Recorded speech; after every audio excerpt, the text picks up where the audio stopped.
네, 함께 보신 하나님의 말씀 구약 성경 사사기 13장 1절에서 9절에 있는 말씀 봉독해 드립니다. 제가 가진 성경 구약 384페이지, 성경을 피시고요. 셀폰 말고 성경을 피시기를 바랍니다.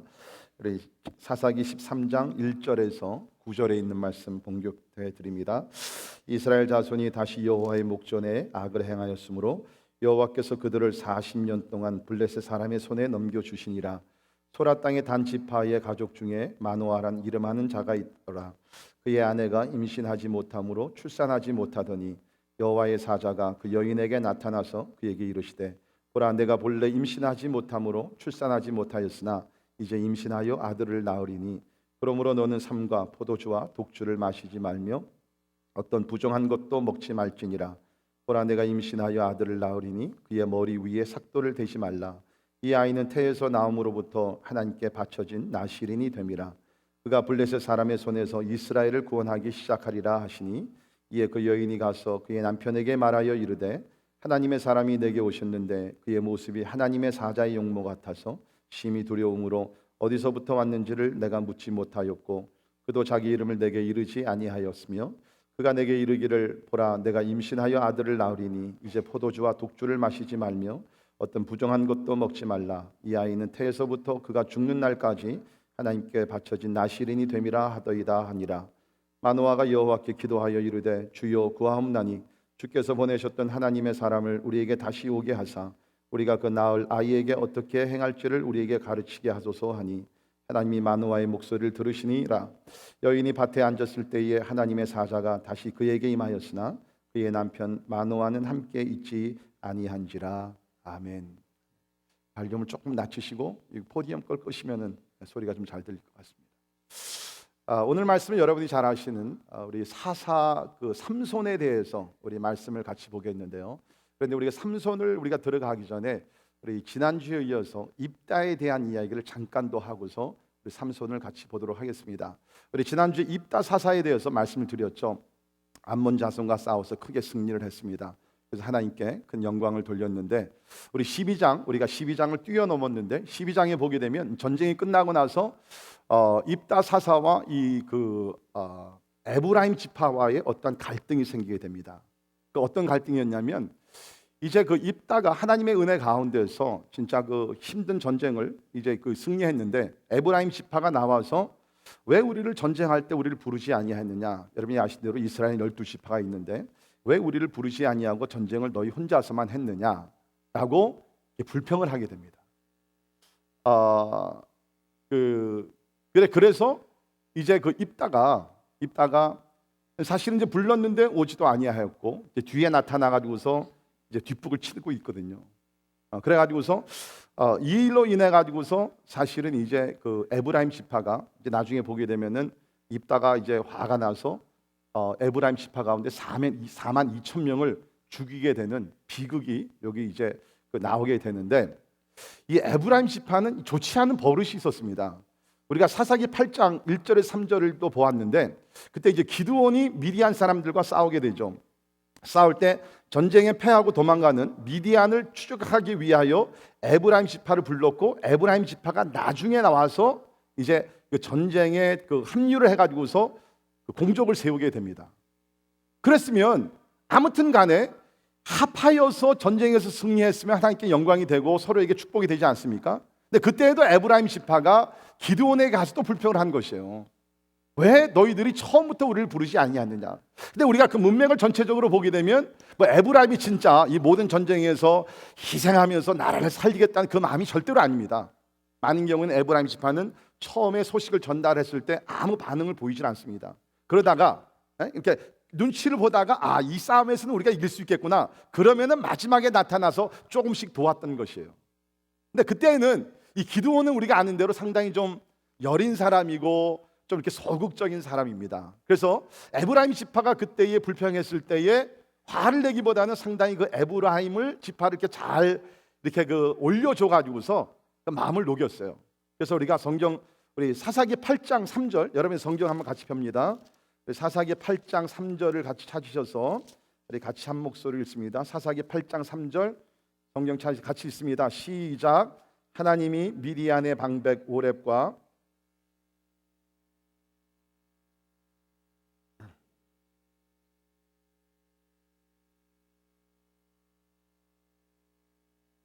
아멘. 여러분 성경을 읽으시기를 바랍니다. 성경을 읽으라고 주시는 것이죠. 예, 소리내서 읽는 자들에게 하나님의 복이 임하게 될 줄을 믿습니다. 여기서 보게 되면 그 에브라임 족속이 이렇게 와서 불평을 했을 때에 그 기드온이 그렇게 얘기하는 것이죠. 당신들이 마지막에 와서 우리를 도왔지만 사실은 당신들 때문에 승리했습니다. 당신들이 한 일은 우리가 한 것과 비교가 안 될 정도로 귀한 아주 위대한 일을 행했습니다. 그러니까 에브라임 족속이 마음이 좋았어. 그래, 우리밖에 없지. 그래가지고서 여기 있는 말씀을 보니까 그들의 노여움이 풀렸다. 그런데 이제 이것이 12장에서는 입다가 사사가 됐을 때 똑같은 그러한 또 좋지 않은 버릇이 나타나는 것이죠. 왜 우리를 처음부터 불러지 아니했냐? 그러면서 이제 상당히 힘들게 하는데, 입다 사사는요, 이 기드온 사사하고는 좀 달랐습니다. 지난주에도 봤지만 상당히 이렇게 직선적이고 타협이 없고요. 이 기드온은 어떻게 보면 굉장히 정치적이었어요. 잘 이렇게 구슬려 가지고서 자기 편을 만들고 이런 일을 했지만 입다는 그렇지 않았습니다. 타협할지 모르는 아주 그냥 즉흥적이고 직선적인 아주 다혈적인 그런 성격을 가졌던 사람인 것 같아요. 그래가지고서 에브라임이 그렇게 불평하고 원망을 하니까 결국에는 에브라임 지파 중에 4만 2천 명을 잡아 죽입니다. 우리는 이러한 말씀을 보게 되면서 교훈을 좀 받아야 됩니다. 그것이 뭐냐면 우리 가운데도 그런 좋지 않은 그런 버릇이 있을 수가 있다는 것이에요. 그러니까 보게 되면 특별히 집단적으로 우리가 뭐를 할 때에는 꼭 자기가 껴야 되는, 자기가 주인공이 돼야 되는 그런 사람들이 있어요. 그리고 여기 남은 에브라임 지파와 같이 처음에는 아무것도 안 하고 있다 마지막에 나타나 가지고서 왜 나를 부르지 않는, 내가 나를 처음부터 불렀으면 내가 맛있는 반찬도 더 많이 해줬을 텐데, 그러면서 그냥 쉽게 얘기하면은 그냥 딴지를 걸면서 반대를 위한 반대, 불평을 위한 불평을 하는 사람들이 간혹 있다는 것입니다. 그것이 에브라임의 스피릿이라는 것이에요. 지금 여기 입다를 보게 되면 입다에게는요, 자기 명성, 자기 업적 중요하지 않았어요. 지난주도 봤지만 처음부터 끝까지 뭡니까? It's all about God. 하나님께서 우리 이스라엘을 도와주셔서 암몬과 암몬 사람들과 싸움에 승리하게 했다. 계속해서 하나님을 증거했어요. 근데 에브라임은 뭐예요? 자기들의 위치와 자기들의 명성과 자기들이 끼지 못한 것과 이것에 대해서 불평을 했다는 것입니다. 사랑하는 성도 여러분, 우리가 하나님을 온전히 믿는 사람들이 될지언정 하나님은 하나님의 마음대로 이 사람, 저 지파, 이 나라, 저 교회를 다 사용할 수 있는 하나님이신 줄 믿습니다. 아멘. 내가 주인공이 꼭 항상 될 필요가 없다는 것이죠. 하나님께서 누구를 어떤 모양으로 사용하시든지 우리 초점은 하나님의 관심, 하나님의 어떠한 섭리만 깨닫는 가운데 늘 하나님만을 간직하며 하나님의 이름만 높이는 귀한 성도들이 되기를 주의 이름으로 축원합니다. 내가 스팟라이트를 받으려고 그러지 마시고 모든 스팟라이트는 항상 하나님께만 돌릴 수 있기를 간절히 바랍니다. 이 에브라임 지파는 참 좋지 않은 그런 성격이 있었던 것 같아요.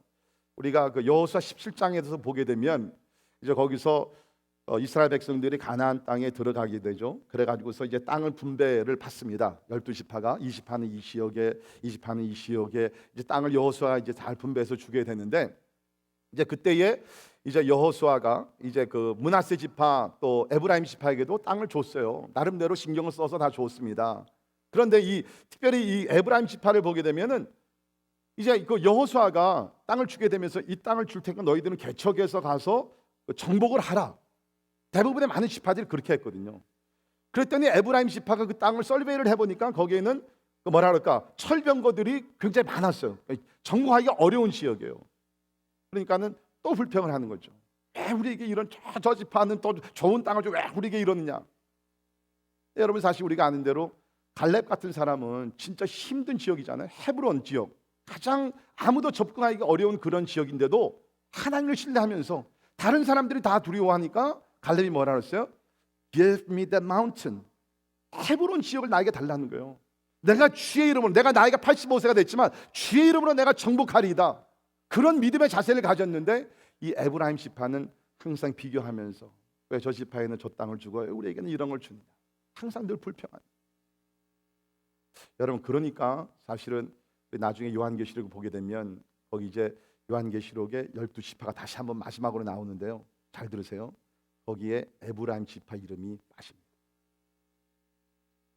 여러분, 이런 것을 놓치면 안 된다는 거예요.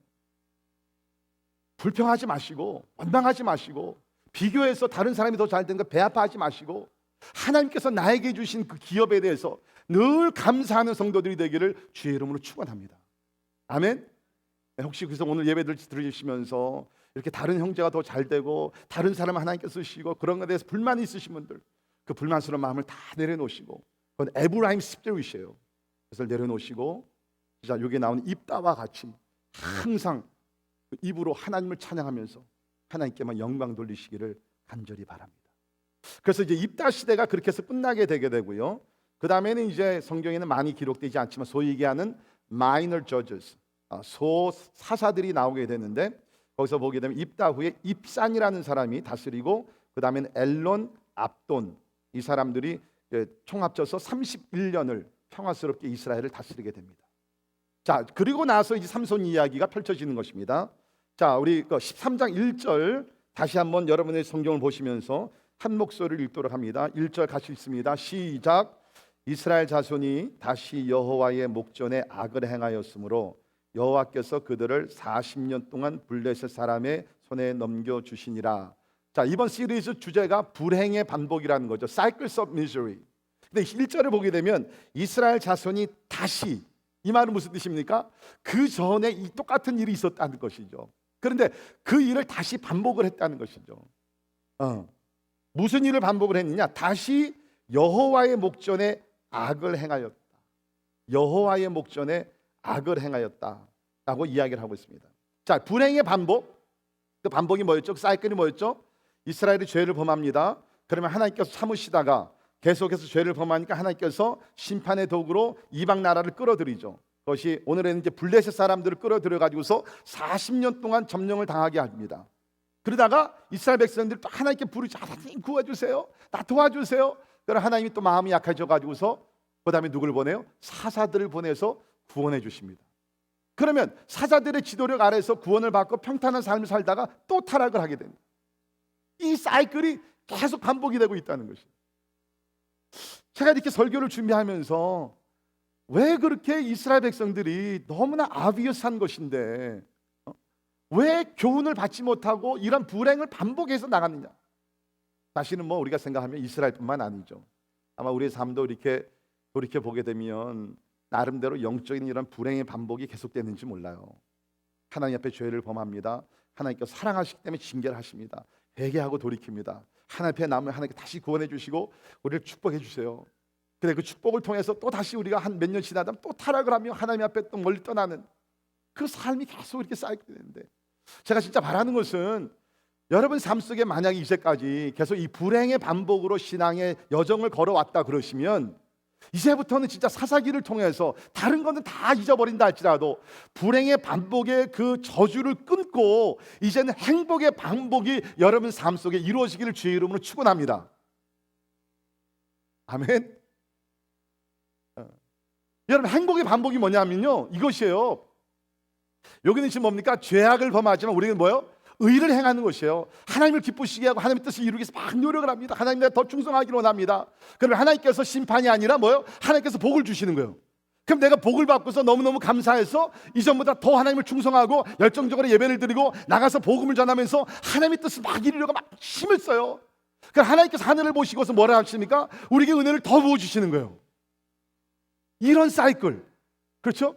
죄를 범하고 매 맞고 회개하고 돌이키고 새로운 삶을 살고 또 그게 아니라 이제는 좀 aren't you tired of those?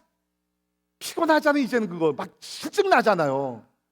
이제는 그런 불행의 사이클에서 좀 벗어나가지고서 브레이크웨이를 해가지고서 이제는 진짜 그리스도 예수 안에서 행복의 반복이 여러분 삶 속에 늘 함께하기를 주의 이름으로 축원합니다. 자, 이스라엘이 왜 불행의 반복을 이렇게 했냐면 죄에 대한 깨달음이 없었어요. 죄에 대해서 바로 알지를 못했던 것 같아요. 특별히 오늘 1절에 있는 말씀을 보게 되면 이스라엘 자손이 다시 여호와의 목전에 악을 행하였다, 이 말에서 우리는 죄에 대해서 두 가지 중요한 원리를 여기서 깨닫습니다. 첫째는 뭐냐면 죄에 대한 정의입니다. The definition of sin. The definition of sin. 보통 오늘날 사람들은요, 죄를 이렇게 정의합니다. 내가 죄라고 생각하는 것이 죄고 내가 죄라고 생각지 않은 것은 죄가 아니다. 그것이 오늘날 포스트 마더니즘에 사는 사람들의 생각이에요. 나라가 어떻게 하고 하나님이 뭐라 그런 I don't care. What I say is sin, what I say is not sin, is not sin. 내가 죄라고 얘기하는 것은 죄고 죄가 아니라고 생각하는 죄가 아니다 라고 사람들이 그렇게 생각을 해요. 여러분, 이것이 얼마나 위험하고 비논리적이고 진짜 잘못된 생각인지 여러분 한번 생각을 해보십시오. 여러분, 만약에 우리가 죄라는 정의를 각자가 내릴 수 있다 그러면, 그런 권리와 권한이 있다 그러면 여러분, 이 사회가 어떻게 되겠어요? 여러분, 그런 생각을 하게 되면요, 600만을 학살한 그 나치들에서 아무도 정죄 못해요. 그 사람들도 그 일을 행했을 때 나름대로 어떤 정당성이 있었을 것입니다. 그렇지 않습니까? 지금 ISIS에서 수많은 사람들, 그 여인들과 어린아이들과 엄청나게 잔인하게 죽이잖아요. 저 사람들도 나름대로 어떤 정당성이 있을 거예요. 자기네들이 악한 사람이라고 얘기 안 할 것입니다. 우간다에서 수많은 30만에서 50명을 학살시킨 이리아민, 그 진짜 악한 독재자, 만약에 죄라는 것을 내가 정의를 내릴 수 있다 그러면요, 그 사람 악한 사람 아니었을 것이에요. 이해가 되세요? 만약 오늘날 현대인들이 그 생각하는 죄의 정의를 본인들이 내릴 수 있다 그러면요, 이 세상은 진짜 혼돈으로 빠지게 됩니다. 케이오스. 성경은 그렇게 얘기하지 않죠. 오늘 말씀 그대로 죄는 여호와의 목전에 악을 행하였으므로. 죄의 정의는요, 사람이 내리는 것이 아니에요. 죄의 정의는 완전하신, 온전하신, 거룩하신 하나님께서 내리시는 줄을 믿습니다. 하나님이 죄라고 하면 죄예요. 하나님이 이것이 죄가 아니라고 하면 죄가 아닙니다. 아무리 세상 법이 이렇다 할지라도 하나님께서 이것이 죄, This is sin, I hate it, 하나님께서 말씀하실 때는요, 아무리 세상에서 투표를 해가지고서 죄가 아니라고 법을 통과시킨다 할지라도 그것은 죄라는 것입니다. 예를 들어볼까요? 보통 우리는 white lie, 하얀 거짓말은 죄가 아니라고 생각되죠. 그런데 하나님께는 그것이 블랙 라이가 되건 화이트 라이가 되건 블루 라이가 되건 하나님 앞 거짓말은 거짓말이에요. 죄예요. 오늘 미국에서 연방 법원에서 동성연애하는 것이 이것이 불법이 아니다라고 통과를 시켰습니다. 그래서 이제는 기독교 교단 가운데서 어떤 교단들은 이것이 죄가 아니라고 얘기합니다. 그러나 하나님은 분명히 말씀하십니다. 결혼이라는 것은 한 남자와 한 여자가 예수 그리스도 안에서 언약을 맺는 것이 결혼인 줄을 믿습니다. 죄의 정의는요, 사람이 내리는 것이 아니에요. 하나님이 내리십니다. 그러니까 아무리 여러분께서 나는 이거 거리낌이 없는데 한다 할지라도 하나님 보시기에 죄는 죄라는 것입니다. 그러니까 우리는 사람의 눈앞에서 어떤 내 양심에 비춰가지고서 그것이 중요한 것이 아니라 하나님 앞에서 죄를 범하지 않기 위해서 노력해야 될 줄을 믿습니다. 두 번째, 이 말씀이 죄에 대해서 가르치는 것은 뭐냐면 죄에 대한 속임수라는 겁니다. The deception of sin. 왜 여기서 지금 여호와의 목전에 악을 행했다라는 말을 했냐면, 이것은 뒤집어서 얘기하면 이런 의미가 있습니다. 사람의 눈에 보기에는 악이 아니었다는 것이에요.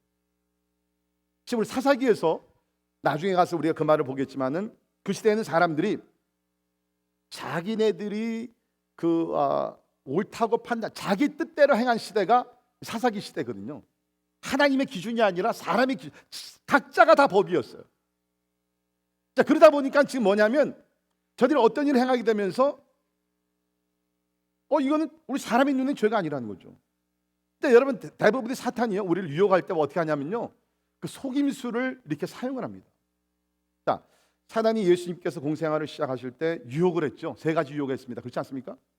근데 여러분, 첫 번째 유혹 생각해 봅시다. 예수님께서 40일 동안 금식을 하셨어요. 얼마나 배가 고프시겠어요. 그 사단이 와가지고서 유혹을 합니다. 당신이 하나님의 아들이거든 돌을 명하여서 떡을 만들라. 그래서 먹으라는 거예요. 여러분, 이것이 얼마나 정당성이 있는 그러한 설득력입니까? 그렇죠? 40일 금식을 마쳤어요. 이젠 먹어도 돼요. 하나님, 예수님 능력이 있어요. 그것이 뭐가 잘못이겠어요? 뭐가 죄겠어요? 그런데 그것이 죄였거든요. 왜?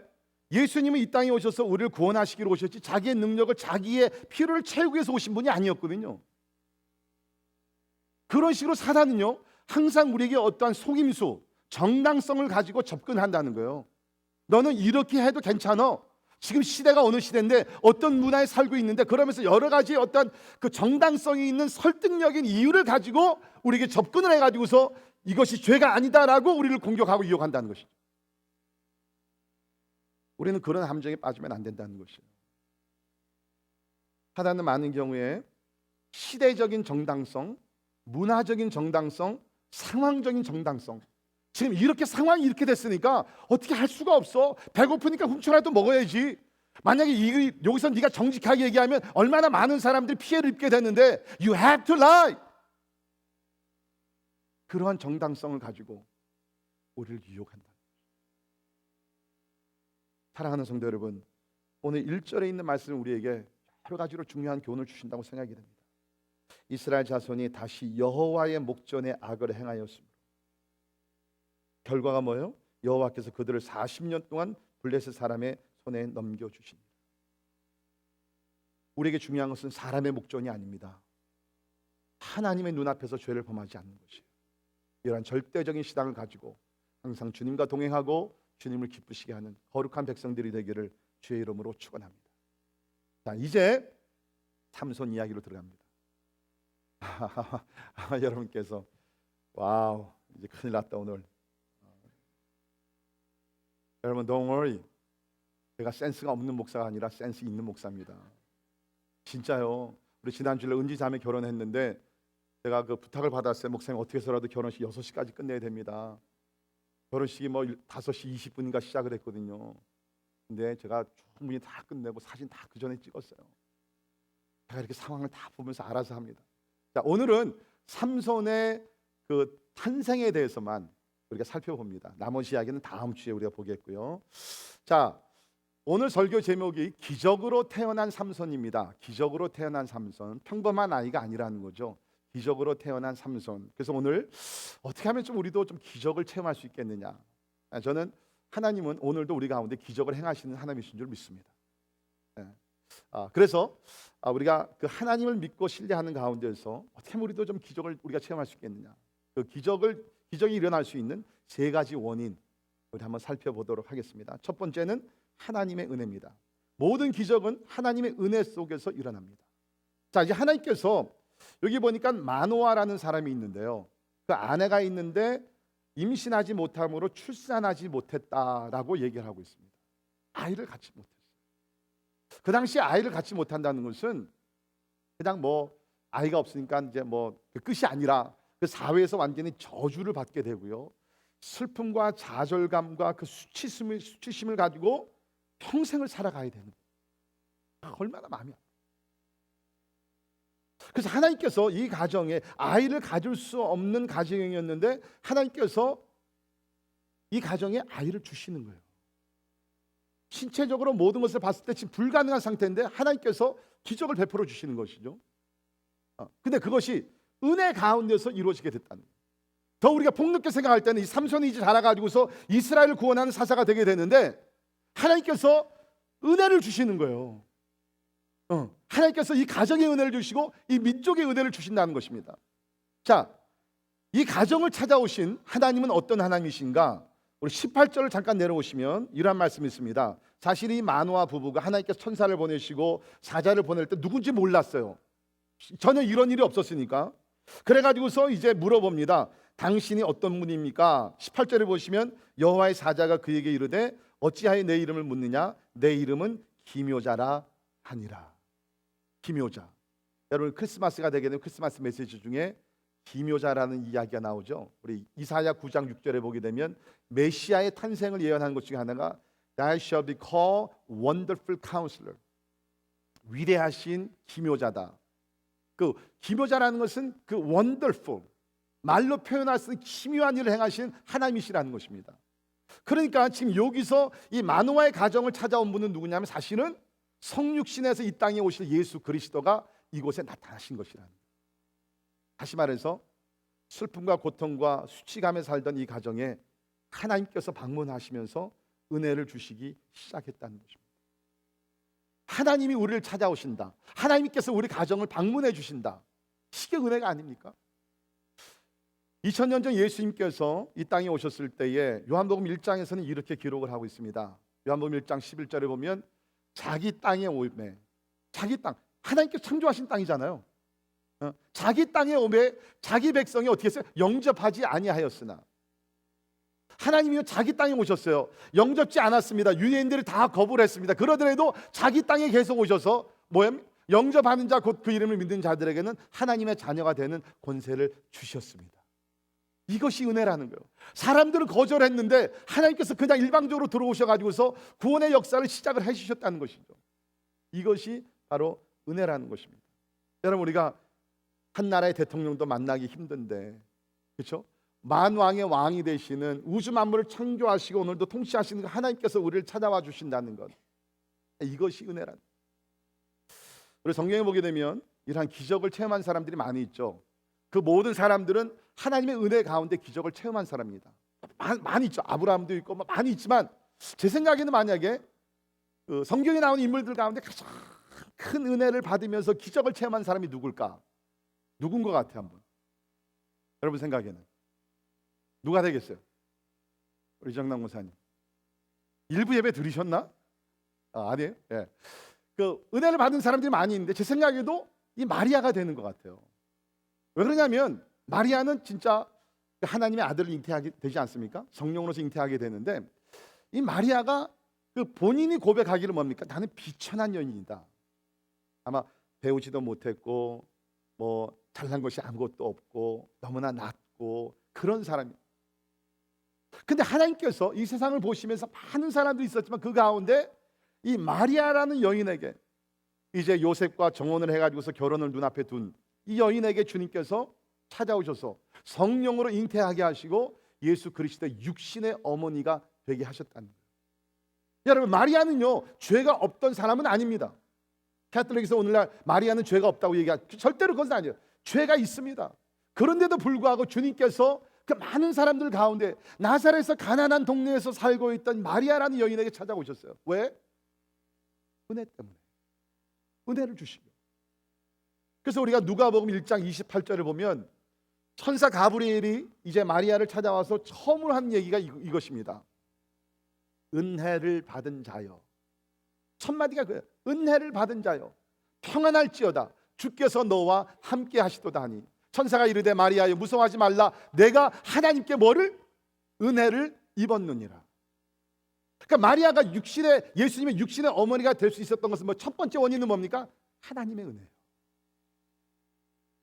값없이 주시는 하나님의 은혜. 여러분과 제가 구원을 받은 것이 뭡니까? 하나님의 은혜가 아닙니까? 너무나 우리는 죄와 허물이 많이 있어요. 그런데 하나님의 그 은혜 가운데서 그냥 우리에게 오셔서 우리를 방문해 주셨고 우리에게 믿음을 주셨고 하나님의 자녀가 될 수 있는 놀라운 축복을 주신 줄을 믿습니다. 여러분, 기적의 원천은 은혜입니다. 내 믿음도 아니고 내 부르심도 아니고 내 열정도 아니고 기적의 원천은 은혜라는 것이에요. 하나님은 은혜의 하나님이시기 때문에 그 은혜 속에 들어오는 자, 은혜가 임하는 자들에게는 오늘도 기적이 일어나게 될 줄을 믿습니다. 자신감을 가지세요. 자, 두 번째 기적의 원인이 무엇이냐면 거룩함입니다. 거룩함이 있는 곳에서 기적이 일어납니다. 이제 하나님께서 이 가정에 찾아오시면서 은혜 속에서 기적의 아들을 주시죠. 자, 그런데 하나님께서 요구하시던 것이 있었습니다. 자, 3절을 보시면 여호와의 사자가 그 여인에게 나타나서 이르시되 보라, 내가 본래 임신하지 못함으로 출산하지 못하였으나 이제 임신하여 아들을 낳으리니. 거기까지가 하나님의 은혜죠. 자, 4절을 보시면 인간의 책임입니다. 그러므로 너는 삼과 포도주와 독주를 마시지 말며 어떤 부정한 것도 먹지 말지니라. 뭐예요? 3절은 하나님의 은혜요, 4절은 뭡니까? 인간의 거룩함이라는 것이죠. 독주와 포도주를 마시지 말고 부정한 것을 만지지 말라. 다시 말해서 하나님께서 기적을 행하시기를 원하시고 약속하시고 지금 섭리하고 계시는데 이것이 거룩함이라는 통로를 통해서 기적이 일어나게 된다는 것입니다. 아마 어쩌면 오늘날 우리가 현대인들이 왜 기적을 우리가 그전과 같이 체험하지 못하느냐? 아마도 어쩌면 이유가 여기 있는지 모르겠어요. 하나님은 변하지 않으셨습니다. 그렇다고 우리가 살고 있는 시대가 무슨 문제가 없습니까? 아니에요. 사람의 힘과 노력, 의학적으로 해결할 수 없는 병도 얼마나 많이 있습니까? 앞으로 우리가 해결할 수 없는 문제들 더 많아질 것입니다. 그러면 뭐요? 이런 상황 속 우리가 어떻게 보면 하나님의 기적을 체험할 수밖에 없다는 것이죠. 기적을 체험하기 위해서는 하나님께서 원하시는 것이 뭐냐면 거룩함이라는 것입니다. 거룩함. 근데 특별히 이 지금 삼손 시대, 여기 이제 블레셋이 이제 그 이스라엘을 40년 동안 통치하게 되는데요.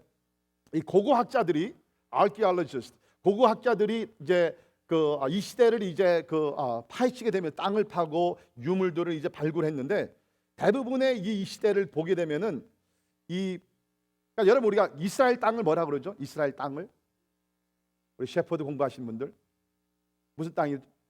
이스라엘 말고 다른 말 팔레스타인이라 그러잖아요. 그 팔레스타인이라는 이름이 블레셋에서 나온 이름이에요. 블레셋은 영어로 필리스타인, 거기서 나온 이름이 팔레스타인입니다. 그러니까 이 이스라엘의 문화를 보게 되면 이 블레셋 문화가 굉장히 많이 이렇게 들어가 있는, 인베르되어 있는 그러한 문화입니다. 근데 이 시대의 그 문화적인 유물을 찾아보니까 주로 어떤 것들이 나왔냐면요, 술병, 술항아리, 술주전자, 그런 것만 나와 있었어요. 그러니까 왜 하나님께서 특별히 여기 지금 이제 삼손의 어머니가 되는 여인에게 왜 하나님께서 포도주와 독주를 마시지 말며 부정한 것도 먹지 말라 그랬느냐 하면, 그 시대 사람들이 포도주와 독주를 막 마시면서 방탕한 삶을 살고 있었거든요. 여러분, 어느 시대나 보게 되면요, 사회가 부패하고 이렇게 망하는 거 보게 되면 대부분의 근원이 어디 있냐면 이게 술이에요. 술. 알코올. 이것이 가정을 망가뜨리고 결국은 사회를 망가뜨립니다. 그래서 하나님께서는 그 시대의 상황을 너무나 잘 아셨기 때문에 먼저 요구하신 것이 뭐냐, 포도주와 독주를 마시지 말라는 거예요. 왜? 이제 네가 갖는 아이는 이스라엘의 구원자가 되는데, 이러한 세상 쾌락주의에서 구원자의 역할을 하기 위해서는 뭡니까? 거룩한 삶을 살아야지 뭘 할 거 아니에요. 그러니까 하나님께서 어머니부터 시작돼서 낳게 된 아들에게도 독주와 포도주를 마시지 말고 부정한 것을 먹지만 거룩한 삶을 살라고 여기서 이야기를 하고 있습니다. 여러분, 특별히 우리 그 한국 사회를 보게 되면, 우리 미국에 사는 우리 한인들 좀 덜하죠. 근데 제가 가끔 이제 한국 가서 보게 되면 진짜 이건 뭐 그냥 술 나라인 것 같아요. 술로 그냥 충만한 나라인 것 같아요. 뭐 이렇게 술 먹을 이유들이 많은지, 뭐 회사 모임에서 술을 먹어야 되고, 뭐 동창회에서 먹어야 되고, 뭐 체면상 먹어야 되고, 도의상 먹어야 되고, 뭐 사업상 먹어야 되고. 한국 가니까 이런 일이 있더라, 이런 얘기를 하더라고. 한번 들어보세요. 술에 대한 이야기인데, 월요일은 원래 마시는 날이고, 화요일은 화끈하게 마시는 날이고, 수요일은 수없이 마시는 날이고, 목요일은 목이 터져라 마시는 날이고, 금요일은 금방 마시고 또 마시는 날이고, 토요일은 토하고 마시는 날이고, 일요일은 일일이 술집 찾아다 마시는 날이다. 일주일 내내 마신다. 그게 사실은 진짜 한국 가서 보게 되면 일주일 내내 정치인이건 학자들이건 애엄마건 뭐 상관이 없더라고. 계속 퍼마신다. 네, 여러분, 참 그 슬픈 이야기는 뭐냐면요, 누가 그런 연구를 했대요. 교회 개척되는 숫자하고 이 술집 개업하는 숫자하고 이렇게 비교를 했더니 이게 같이 이렇게 올라간다는 거예요. 교회 숫자가 개척하는 숫자가 올라가는 만큼 술집 개업 숫자도 계속 올라간다는 거예요. 아니 여러분, 이거 반대가 되지 않습니까? 교회가 점점 많아지게 되면 술집은 점점 내려가야 되잖아요. 우리 한국 기독교 역사를 보게 되면 1907년에 평양 부흥이 일어나게 되고, 그러면서 어떻게 됐어요? 막 하나님께서 성령으로 부어주시고 교회들이 개척되면 교회가 부흥되니까 술집들이 다 망했대요. 이런 현상이 일어나야 되는데 오늘은 교회도 많아지고 술집도 많아진다는 것이에요. 뭐를 얘기합니까? 그리스도인들이 세속 문화에서 똑같이 생활하고 있다는 것이에요. 그리스도인들이 많아지게 되면 술집이 줄어들어야 되는데 그렇지 않다는 것이래요. 그러니까 오늘 한국 교회가 세상에서 욕을 먹는 것이에요. 차이가 없거든요. 차이가 없거든요. 포도주와 독주를 마시지 말고 뭡니까? 부정한 것을 금지할 것 얘기했습니다. 그러니까 다시 말해서 거룩한 삶을 살라는 것이에요. 여기 이제 태어나는 삼손은 여기 보니까 5절에 나실인이 되어야 된다. 나실인. 여러분, 나실이라는 단어는요, 나실 사람이 그런 것이 아니고 히브리어로 보게 되면 나실인은 나지르라는 단어인데 이것은 구별된 사람이다. 구별된 사람. 다시 말해서 하나님께서 이렇게 술과 모든 세상의 쾌락으로 그 방탕한 삶을 살고 있는 그 삼손 시대를 구원하시기 위해서는 하나님께서 구별된 사람이 필요한 것이에요.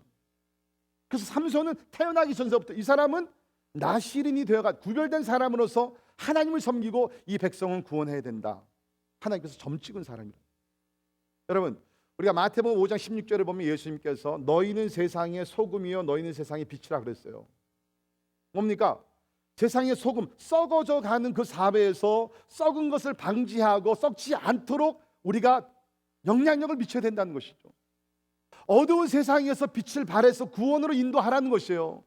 그러면 우리가 썩은 세상에 썩지 아니하도록 도와주고 우리가 어두운 데서 빛을 발하기 위해서 어떻게 돼요? 구별된 삶을 살아야 돼요. 그러면서 저는 이렇게 생각됩니다. 술이라는 것은요, 술 마시는 것은 구원하고는 좀 별개인 것 같아요. 뭐 술을 마시더라도 구원 받을 수 있어요. 내가 이거 잘못 얘기했나? 물론 술 취하지 말라 그랬죠. 그런데 저는 여러분들이 혹시 이렇게 술을 좀 많이 드시는 분들 오늘 생각을 좀 해보십시오. 여러분이 진짜 살면서 세상에서 소금과 빛의 역할을 감당하고 무엇인가 진짜 영향력을 미치는 그리스도인이 되고 그리스도의 편지, 그리스도의 향기가 되기 위해서는 쉽게 얘기하면 사명을 감당하기 위해서는 우리가 세상 사람들과 구별되는 삶을 살아야 될 줄을 믿습니다.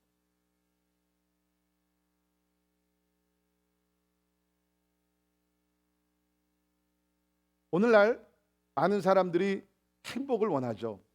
happiness. 그리고 성공을 원합니다. 여러분 한번 제 말씀 오늘 잘 들으시길 바랍니다. 여러분이 진짜 행복한 가정 또 성공적인 삶을 살기를 원하면 물론 제가 얘기하는 성공은 세상의 성공과는 다르죠. 하나님의 성공. 하나님이 뜻하신 모든 일을 다 성취하는 그러한 아름다운 삶. 그 삶을 사시기 위해서는요. 어디서부터 시작돼야 되냐면 거룩한 삶에서 시작이 돼요. 왜? 우리 하나님은요. 거룩하신 하나님이시잖아요. 거룩함이 없는 곳에 하나님이 역사할 수가 없다는 거예요. 가정에 거룩함이 없는데 There's no holiness in our home. 하나님께서 어떻게 거룩한 축복을 주시겠어요? 교회 하나님의 거룩한 영광과 임재가 없는데 하나님께서 어떻게 교회 안에서 기적을 행하시겠어요? 하나님이 행하시는 곳은 거룩한 곳에서 역사하시는 줄 믿습니다. 그러니까 여러분께서 진짜 여러분의 삶 속에 하나님 I want more of your blessing, 하나님이 더 축복을 원하고 하나님의 성공을 원하고 하나님의 자비를 원하고 하나님의 능력을 원하고 다 그러시면요 어디서부터 시작돼야 되냐면 내 마음의 거룩함이에요. 우리 가정의 거룩함이에요. 우리 교회의 거룩함이에요. 저는 확신합니다. 거룩함이 능력인 줄 믿습니다. 거룩함이 능력이에요. 그러니까 지금 오늘날 우리 교회에 필요한 것들, 우리 교회를 포함하면서 2세대 교회들, 오늘 우리 한국 교회에 필요한 것은요 또 어떤 은사 집회가 아니에요. 어떤 무슨 뭐 특별한 어떤 프로그램이 아닙니다. 우리 한국 특별한 우리 한국 교회에 필요한 것은, 우리 미국 교회에 필요한 것은 뭐냐? 거룩함의 운동이라고 저는 믿습니다. 이 나라의 소망이 어디 있냐고요? 이 나라의 백성들이 개인과 가정들이 하나님 앞에 무릎을 꿇고 교회들이 하나님 앞에 철저히 회개하고 거룩함을 추구하는 새로운 운동을 일으킨다 그러면 이 나라에 소망이 있게 될 줄을 믿습니다. 거룩함이에요. 하나님께서 원하시는 것이 바로 거룩함이 아닙니다. 진짜 저는 여러분을 사랑하고 여러분의 삶이 더 잘 되기 위해서 여러분께 드리는 말씀이에요. 여러분의 삶에 진짜 놀라운 축복을 원하시고 편안을 원하시면요 거룩함을 추구하는 삶을 사세요. 그러면 I guarantee you your life, your family, our church, our nation will be different. 완전히 큰 변화가 일어나게 될 줄 믿습니다. 그 다음에 마지막으로 이 기적의 원인을 어디서 찾아볼 수 있냐면 기도입니다. 8절에 있는 말씀 보십시오. 마노아가 여호와께 기도하여 이르되, 이게 참 중요한 내용이에요. 하나님이 이미 선사를 통해서 말씀하셨잖아요. 약속하셨잖아요. 내가 아들을 주겠다. 나시린으로 키워서 훌륭한 인물을 만들라. 그런데도 여기서 보게 되니까 뭡니까? 마노아가 하나님 앞에 기도를 했다는 것이죠. 그러니까 그 기적은 첫째는 하나님의 은혜 가운데서 거룩함을 통해서 기도의 통로를 통해서 우리에게 임한다는 것이에요. 저는 가끔 그런 생각을 하는데요. 우리가 실제적으로 하나님의 기적이 이전과는 좀 이렇게 덜 일어나죠. 어떤 곳에 아예 안 일어나고. 좀 미안한 얘기지만 여러분이 신앙생활 하시면서 이제까지 하나님의 기적을 아마 한 번도 경험하지 못하신 분들도 없지 않아 있을 것이에요. 또 왜 그런가? 또 저 같은 경우는 제가 선교제에 가서 이렇게 집회를 인도하고 거기 간증들로 들어보면 막 기적들이 오늘도 크게 막 일어나고 있거든요.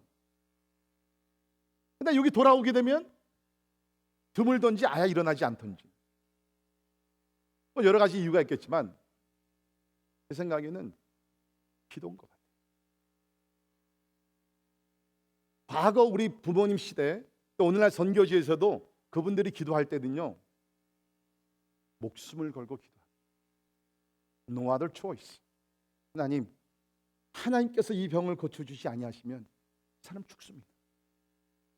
하나님 고쳐주시옵소서. 하나님께서 우리에게 복을 주시 아니하시면 우리 감당할 길이 없습니다. 하나님이 우리 교회 부흥을 주시 아니하시면 우리 다른 방법이 없습니다. 절대적인 기도를, 절대적인 믿음을 가지고 간절히 기도하는 것이에요. 자, 어떻게 보면은 하나님 도와주시 아니하시면 나 내일 죽습니다. 하나님 도와주시 아니하시면 우리 자녀 내일 죽습니다. 하나님 우리 사업 내 직장 도와주지 아니하시면 우리 사업 내일 망합니다. 그러한 간절한 마음을 가지고 기도하니까 기적은 일어납니다. 여러분 우리도 그렇지 않습니까? 우리도 기도할 때 어떨 때는 형식적으로 기도해요. 근데 어떨 때는 진짜 목숨을 걸고 주여 살려주시옵소서. 주님 도와주시옵소서. 지난주에 새벽기도 가운데 제가 잘 기억이 안 나요. 수요일인가 목요일 날 제가 야시계서를 계속 이제 가르치면서 거기 보면 이스라엘 백성들이 여호와 하나님도 섬기고 또 우상도 섬기고 그 같은 날에 그런 일들을 범했어요. 그래서 제가 설교를 하면서 이렇게 신앙생활해서는 안 되고 이렇게 기도해서 하나님 응답 안 하신다. 진짜 우리가 하나님만 붙들고 하나님만 의지하면서 기도할 때 반드시 하나님이 응답해 주신다. 그날 새벽에는요 제 자신부터가 기도가 진짜 더 간절해. 하나님이 응답해 주옵소서. 여러분 그러한 기도를 할 때 하나님께서 반드시 응답해서 기적을 일으켜 주실 줄 믿습니다. 한번 오늘 이 말씀을 들으면서 여러분이 기도 생활 한번 점검을 좀 해보세요. 진짜 어떻게 여러분 우리가 뭐 그냥 기도했다 그게 아니죠. 어떻게 기도를 했느냐, 어떤 믿음을 가지고 어떤 간절함을 가지고 기도했느냐, 그것이 중요하지 않습니까? 야고보서 4장 2절 3절 같이 읽습니다. 시작. 너희가 얻지 못함은 구하지 아니하기 때문이요 구하여도 받지 못함은 정욕으로 쓰려고 잘못 구하기 때문이라. 왜 기적이 일어나지 않느냐? 첫째는 기도하지 않기 때문이고, 기도하더라도 왜 기적이 일어나지 않느냐? 정욕으로 쓰려고 잘못 구하기 때문에 기적이 일어나지 않는다. 그렇게 우리가 풀이할 수 있지 않습니까? 뒤집어서 얘기하게 되면 우리가 기도하고 내 육신의 정욕을 따라서 행하지 않냐고 이기적인 목적이 아니라 진짜 하나님의 나라, 하나님의 뜻이 이루기 위해서 우리가 간구하며 기도한다 그러면 오늘도 여러분의 가정에서, 여러분의 삶의 현장에서 기적이 일어나게 될 줄을 믿습니다. 그러니까 여러분 우리가 하나님이 변한 것이 아니에요. 시대가 변한 것이 아니에요. 우리 기도가 잘못되었기 때문에, 기도가 없기 때문에 기적이 드물게 아니면 전혀 일어나지 않는다. 그래서 우리는 기도를 하되 바르게 기도해야 된다. 자, 기도의 본질이 무엇입니까? 대부분의 사람들이 기도 생각하면 그냥 내가 마음의 소원을 가지고 하나님이 알면 그것이 기도가 아닌가. 부분적으로 맞기도 하고요. 또 틀린 분도 있습니다. 여러분 사실 엄밀히 얘기하면 기도의 본질은 뭐냐면 내 소원 내 뜻을 가지고 하나님 앞에 아래서 하나님께서 능력으로 베푸시는 것이 아니라 그것보다 한 차례 원 스텝 더 먼저 있어야 될 것이 있어요. 그것이 뭐냐면 기도는 하나님의 뜻을 구하면서 하나님 말씀을 통해서 하나님의 뜻을 찾아가지고서 하나님의 소원이 무엇인지를 알아가지고 내 삶에 하나님이 내 삶을 통해서 하나님의 뜻과 하나님의 이름이 높임을 받기를 원합니다. 이것이 하나님이 기뻐하시는 기도라는 거예요. 제 얘기 아니죠. 예수님께서 기도를 가르쳐 주셨죠. 그래서 우리 마태복음 6장 9절에 보면 주님께서 이렇게 기도를 가르쳐 주십니다. 그러므로 너희는 이렇게 기도하라. 그렇죠? 외우라는 것이 이렇게 기도하라. Follow this pattern. 어떻게? 하늘에 계신 우리 아버지여, 이름이 거룩히 여김을 받으시오며 나라가 임하오시며 뜻이 하늘에서 이루어진 것 같이 땅에서도 이루어지이다. 그러니까 여러분께서 기도하시면, 예를 들어서 만약 자녀들 위해서 기도한다 그럽시다. 만약 여러분께서 하나님 우리 자녀 오늘 시험 잘 보게 하시고 A 받게 하시고 전교에서 1등 하게 하시고 하나님 아버지 진짜 아이빌리그 학교에 들어가게 하시고 그 후에는 좋은 직장 잡아가지고서 큰 집 살아가지고 큰 집 사서 잘 살게 하여 주옵소서. 그러면 하나님이 응답 안 하세요. 왜? 욕심에 따라서 기도한 거군요. 그게 아니라 먼저 하나님의 뜻을 발견을 해가지고서 하나님께서 나에게 이 자녀를 주신 것은 하나님의 분명한 뜻이 있는 줄 믿습니다. 이 아이를 통해서 하나님께서 이루고자 하는 일이 있을 텐데 하나님의 그 뜻이 이루어지기 위해서 지혜와 명철을 주시고 공부를 잘하게 하시고 하나님의 좋은 친구들 만나게 하시고 좋은 학교에 가서 잘 학문적으로 다 공부를 하여서 하나님이 진짜 이 세상의 소금과 빛의 역할을 감당케 하여 주시옵소서. 정직하게 하나님을 속이려고 그러지 마시고. 어떤 분들은 그런 것 같아요. 저 성경을 아시는 분들은 하나님 앞에 양심적으로 걸리니까 이렇게 기도하지만 사실 내 마음속에 그 어젠다는 뭐예요? 세속적인 성공. 그건 하나님 응답 안 할 수가 없죠. 그게 아니고 하나님 앞에 정직하게, 진짜 우리 아들 우리 딸을 통해서 하나님의 뜻이 이루어지기를 바랍니다. 이 사회가 변화되고 진짜 없는 자들이 도움을 받게 되고 하나님이 뜻하시는 것이, 꼭 무슨 목사 선교사가 될 아니더라도 주님 진짜 자기를 위해 살지 아니하고 하나님을 위해서, 이웃을 위해서 헌신하며 살 수 있는 우리 자녀가 되게 할 수 없어. 그 일을 위해서 건강 주시고 명철을 주시고 시도력을 주시옵소서. 이런 기도는 하나님께서 반드시 응답해 줄 줄 믿습니다. 그런 기도하면 기적은 오늘도 우리 가운데 일어나게 될 줄 믿습니다. 제가 지난주에 어느 미국 목사님 그 설교를 들었는데, 그 목사님 진짜 제가 한 번도 만나본 적은 없지만 목회를 너무 잘하시더라고요. 그러니까 말씀도 잘 가르치시면서 성령의 인도하심에 따라서 어떤 기적도 많이 일어나는 그런 목회, 아주 균형 잡힌 목회를 하시는 분인데, 한 번은 이런 일이 있었대요. 그 교회 교인 그 형님이 이제 그 어떤 그 병으로서 병원에 입원하게 됐는데 코마 상태에 들어가게 됐어요. 근데 그 형님의 이름이 바비였는데 그 형님이 예수를 믿지 않는 상태에서 코마 상태에 들어가는 것이에요. 근데 그 동생이 교회 신실한 집사였는데 그냥 매일같이 일 끝나고 병원에 가서 몇 시간을 형을 위해서 계속 기도하고, 형이 못 듣지만 복음을 계속 얘기하고 하나님이 상가람 예수를 영접해야지 영생을 얻습니다 형님, 그러면서 목사님을 자꾸 불러가지고서 같이 기도하고, 병원에 채플린이 와서 같이 기도하고, 성도들이 자꾸 방문해서 기도하고, 그래가지고서 그냥 몇 주를 갖다 그냥 간절한 마음으로 주여 우리 형님 구원해 주시옵소서 그러면서 계속 무시 상태에 있지만 계속 옆에서 성경을 이렇게 읽어줬대요. 영접받은 자는 하나님 구원을 받습니다. 계속해서 그거를 몇 주 동안 그렇게 했는데, 한 번은 목사님이 이제 방문을 하셨어요. 목사님 방문해가지고 역시 그날에도 동생과 같이 그 밥을 위해서 막 열심히 기도했는데 코마 상태에 있던 이 사람이 밥이 벌떡 일어나는 거예요. 벌떡 일어나서 한 두 마디를 했다 그럽니다. I am saved. I believe in Jesus. 하고선 다시 또 뒤로 넘어가는, 코마 상태 다시 들어간 거예요. 그렇게 한 2주 정도 있다가 하나님 품에 안겼다는 거죠. 그러니까 만약에 그 밥이라는 사람이 일어나서 I am saved, I believe in Jesus 얘기를 안 했으면, 그렇죠? 그 남아있는 동생의 마음이 얼마나 무겁겠어요. 형님을 보내고 나서. 그러나 무의식 상태에서도 계속 기도하고 말씀을 전해주니까 이 무의식 상태에서 우리 영혼은 살아있거든요. 그 말씀을 들은 것 같아요. 그래서 그 무의식 상태에서 예수를 영접했어요. 할렐루야. 그러니까 사랑하는 성도 여러분, 여러분 주변에 어떤 이웃들이나 식구들이 특별히 예수를 안 믿고 무의식 상태에 들어간다 할지라도 포기하지 마시고 계속 옆에서 말씀을 들려주시고 찬송하시고 예수 영접할 수 도와줄 수 있으면 주님께서 그 상태에서도 여러분의 기도를 통해서 구원의 역사를, 기적을 일으켜 줄 줄을 믿습니다. 여러분, 진짜 가장 큰 기적이 뭐예요? 죽은 영혼이 예수를 믿어 영생을 얻는 것이 가장 큰 기적 아닙니까? 아멘. 그 기적은 오늘도 일어나고 있다는 것이죠. 간절히 기도할 때 하나님은 오늘도 특별히 구원의 기적을 일으켜 주실 줄 믿습니다.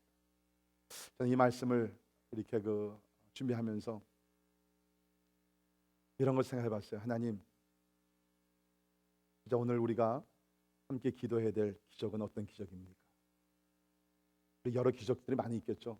병에서 우리가 치유받는 기적도, 멀리 이렇게 좀 방탕한 삶을 살고 회개하고 돌아오는 우리 자녀들을 위한 기적, 또 좋지 않은 일에서 우리가 끊고 하나님의 거룩함으로 살게 되는 변화의 기적 많이 있어요. 저희가 하나님 앞에 나가서 기도하는 가운데 하나님께 주신 저에게 어떠한 도전이라 그럴까요? 그것은 뭐냐면, 우리 지금 세대를 보게 되면 영적으로 얼마나 어둡습니까? 점점 더 어두워져 가고 있죠. 이 세대를 바로 이끌어갈 구원자, 물론 유일한 구원자는 예수 그리스도지만, 지금 사사들을 통해서 하나님께서 각 세대를 구원하시지 않았습니까? 지금 우리에게 필요한 기적은 뭐냐면, 이 세대를 구원할 수 있는 구원자들이 탄생을 해요. 이게 하나님의 은혜입니다. 지금 여기서 우리가 얘기한 대로 지금 삼손 세대가 타락을 했었거든요. 근데 하나님께서 은혜를 주셔가지고서 삼손 같은 사람을 보내셔서 구원을 해주신 거예요. 여러분, 우리가 거룩한 삶을 살며 하나님 앞에 간절히 기도할 때 하나님께서 은혜의 문을 여셔서 이 세대에게 은혜를 주실 때, 다른 은혜도보다도 하나님께서 진짜 이 세대를 밖으로 이끌어 나갈 수 있는 지도자들을, 영적 지도자들을 세워주시는 그 기적이 일어나기 위해서 우리 좀 기도할 수 있기를 바랍니다. 하나님, 이렇게 버려두실 수는 없습니다. 이 세대를 바로 이끌어갈 수 있는 영적 지도자를 세워주시옵소서. 제가 왜 이 얘기 말씀드리냐면요, 우리 previous generation, 뭐 20, 30년 전만 하더라도 미국을 보더라도 이끌어가는 어떠한 선두자들이 있었어요. 그 지도자들이 있었어요. 빌리 그레이엄 목사님도 그렇고, 우리 CCC의 빌 브라이트 박사도 그렇고, 잭 헤이폴도 그렇고, 이러한 훌륭한 지도자들이 그래도 있어가지고서 이 미국이라는 나라는 영적으로 이끌어갔거든요. 근데 그분들이 한 분씩 한 분씩 세상을 좀 떠나가고 있죠. We don't have spiritual leader for this generation. 여러분, 진짜 우리는 이런 기도를 해야 돼요. 이러한 기적을 하나님의 은혜 가운데서 우리에게 베풀어 주시기를 간절히 바랍니다. 기도하겠습니다. 기적의 하나님은 기적을 위한 기적을 행하시진 않고 특별한 목적을 가지고 구원의 역사를 위해서 기적을 행하시는 우리 하나님이신 줄 믿습니다. 하나님이요, 참 우리가 이러한 축복을 받을 만한 참 조건이 없지만 우리 하나님께서는 삼손 세대를 불쌍히 여기셔서 은혜 가운데 마노아 가정에 임하셨고, 그 여인에게 임하셔서 아이를 낳지 못한 여인이 아이를 낳게 됐습니다.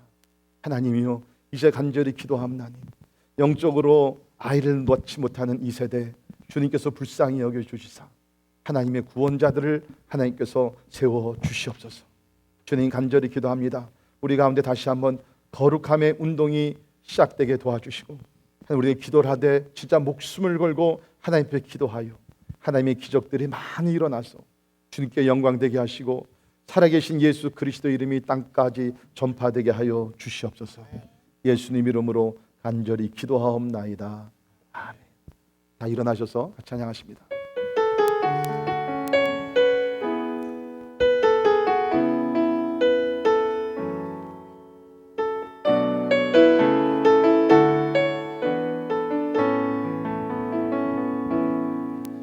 전능하신 나의 주 하나님은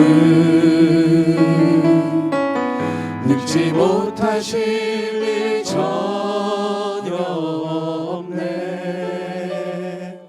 우리의 모든 간구도 우리의 모든 생각도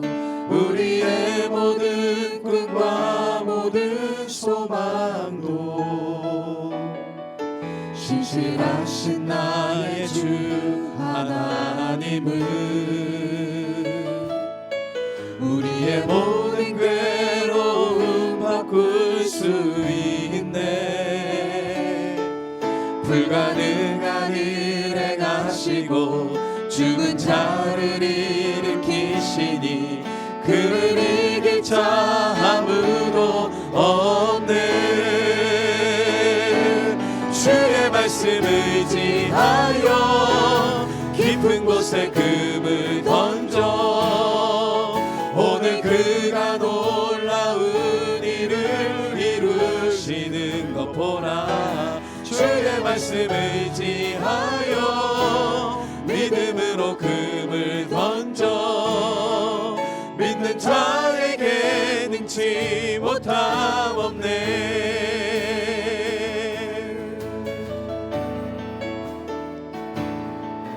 전능하신 나의 주 하나님은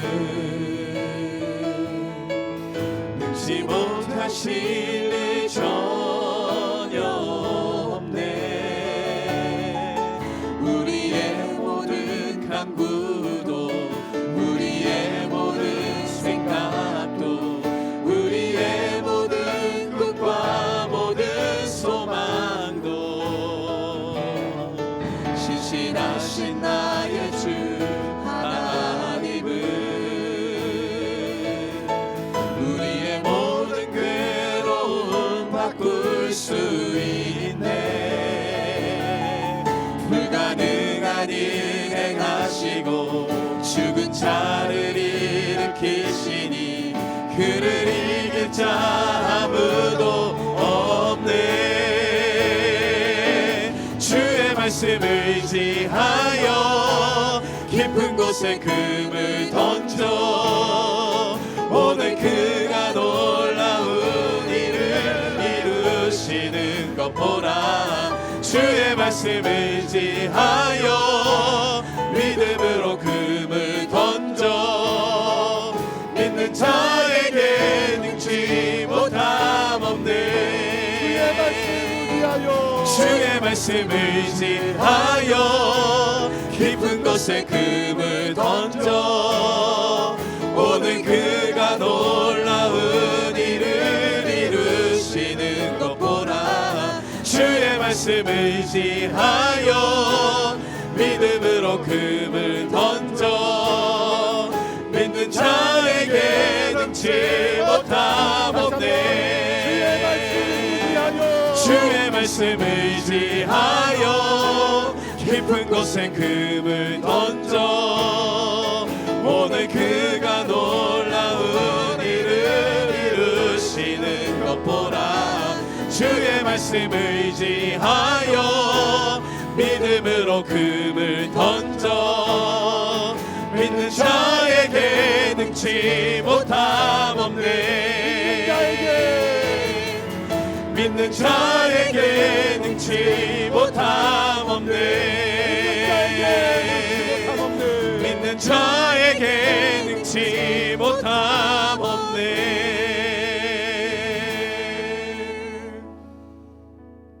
전능하신 하나님을 믿으십니까? 하나님께서 오늘도 기적을 행하신 하나님 믿으십니까? 믿음대로 이루어질 줄 믿습니다. 지난 13년 동안 우리 교회에서 하나님께서 많은 기적들을 행하셨어요. 진짜 오늘 말씀과 같이 여러 가정들이 아이를 갖지 못하는 가정들이 있었는데 하나님께 기적적으로 아이를 주셨어요. 우리 교육자들도 그런 가정들이 있어요. 진짜 사람의 힘으로 해결할 수 없는 그러한 어떤 관계의 어려움이 있었는데 하나님께서 개입하셔서 기적적으로 화해하게 하시고 가정을 지켜주시는 애.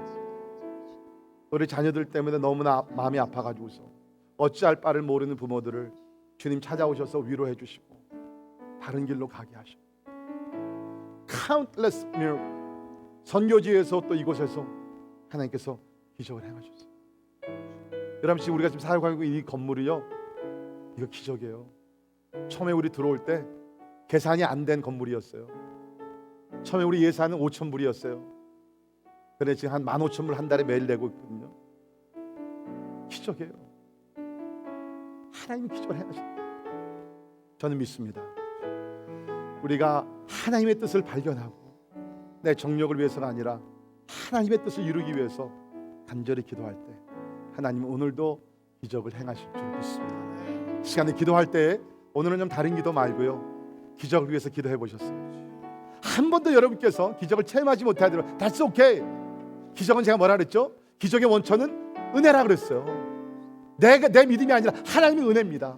믿음은 그 두 번째고, 하나님이 은혜를 주시고 찾아오시면 기적은 일어나게 될 줄 믿습니다.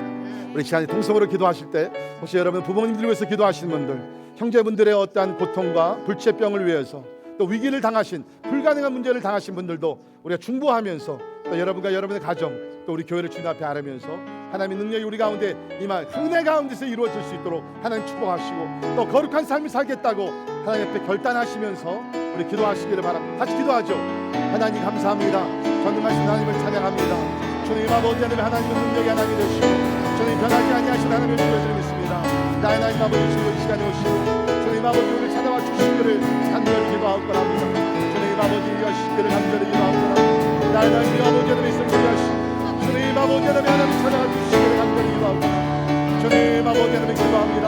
하나님 아버지 하나님 부모님이 위하여 주님 아버지 기도하는 종들입니다. 아버지 하나님 하나님 도와주시기를 간절히 기도하옵고 나의 하나님 아버지 하나님 위하시고 주님 아버지 하나님 하나님 싸우니 주님 아버지 하나님 주시기를 간절히 기도하옵고 오 하나님이 아버지 하나님 도와주시고 주님 아버지 하나님 하나님 도와주시고 하나님 아버지 도와주시기를 간절히 기도하옵고 주님 아버지 말주시고 하나님이 아버지 그걸 참아주시고 하나님이 도와주시기를 간절히 기도하옵고 나의 하나님 아버지 도와주시고 주님 아버지 도와주시고 하나님이 인도해주시기를 간절히 기도하옵고 오 하나님 아버지 강가신 도와달라봐 하나님이여 기도하며 들어주시고 주여 하나님 아버지 능력으로 주여 우리 가운데 은혜로 임하여 주시기를 간절히 기도하옵고 하나님 아버지 하나님 하나님을 믿습니다. 하나님 우리 하나님을 믿습니다. 오 하나님을 믿사오니 주여 아버지 하나님을 간절히 주님 아버지 하나님 부르시는 일을 위하시고 주님 아버지 하나님 역사해 주시기를 간절히 기도하옵고 하나님을 인도해 주시기를 간절히 주님 아버지 하나님 하나님 도와주시고 아버지 하나님 저를 찾아가시고 아버지 하나님 오늘 만져주시고 주님 아버지 하나님 역사하소서 아버지 하나님 일어나시고 도와주시기를 간절히 기도하옵고 하나님이 아버지 하나님 성령의 충만함을 주시고 주님 아버지 도와주시기를 간절히 아버지 하나님 이 세대에 하나님 아버지 구원자들을 일으켜주시고 선지자들을 일으켜주시고 주님 아버지 하나님 도와주시고 아버지 도와주시기를 간절히 기도하옵고나 하나님이여 아버지 도와주시고 주님 역사해 주시기를 간절히 기도하옵고 주의 말씀 의지하여 주의 말씀 의지하여 깊은 곳에 금을 던져 오늘 그가 놀라운 일을 이루시는 것 보라 주의 말씀 의지하여 믿음으로 금을 던져 믿는 자에게 능치 못함 없네 주의 말씀 의지하여 깊은 곳에 금을 던져 오늘 그가 놀라운 일을 이루시는 것 보라 주의 말씀 의지하여 믿음으로 금을 던져 믿는 자에게 능치 못함 없네 믿는 자에게 능치 못함 없네 믿는 자에게 능치 못함 없네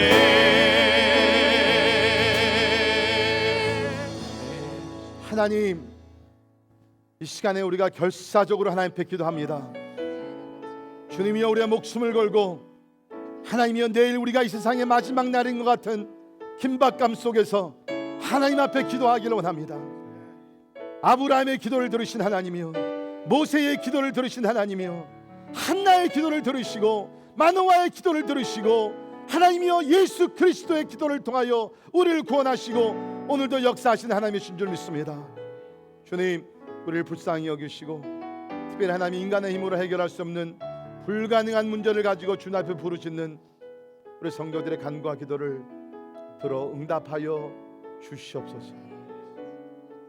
우리의 욕심을 위해서가 아니라 나의 영광을 위해서가 아니라 하나님의 영광을 위해서, 하나님이 우리 가운데 높임을 받기 위해서, 이 기적을 통해서 예수 그리스도 이름이 전파되기 위해서 간절히 기도하옵나니 하나님, 주의 이름으로 기적을 행하여 주시옵소서. 사랑하는 가족들의 구원을 위하여, 사랑하는 이웃들의 치유를 위하여, 하나님의 경제적인 압박감과 여러 가지 관계의 어려움과 나의 힘으로, 나의 말로, 나의 생각으로 해결할 수 없는 모든 문제들 주님 앞에 가지고 나오니 우리 하나님이여 전능하신 팔로 어루만져 주시옵소서. 주님께서 불가능한 문제 가운데 들어가 주시옵소서. 그리고 주의 능력으로, 지혜로 해결하여 주시옵소서. 이 일을 위해서 우리가 더 거룩한 삶을 살기를 원합니다. 세상에 쾌락 문화에 빠지지 말도록 도와주시고 구별된 삶을 살아서 거룩이 능력이라고 하셨사오니 하나님의 능력이 우리 거룩한 삶 가운데 나타나게 하여 주시옵소서. 기도의 영을 부어주사 간절히 기도하게 하소서. 기도 가운데 하나님의 놀라운 기적이 이번 한 주간에도 우리 삶 속에 여러 가지 모양으로 나타나 주께 영광 돌리게 하여 주시옵소서. 지금은 우리 주 예수 그리스도의 은혜와 하나님의 무한하신 사랑과 성령님의 감화 감동 역사 충만케 하시며 기적의 하나님을 찬양하며 우리 가운데 구원의 기적과 치유의 기적과 관계의 기적과 여러 가지 기적을 사모하며 이를 통해서 오직 주님만이 영광 받으시고 복음이 땅까지 전파되기를 소원하는 우리 사랑하는 모든 성도들 머리 위에 지금부터 영원까지 함께 하시기를 주님의 이름으로 간절히 축원하옵나이다.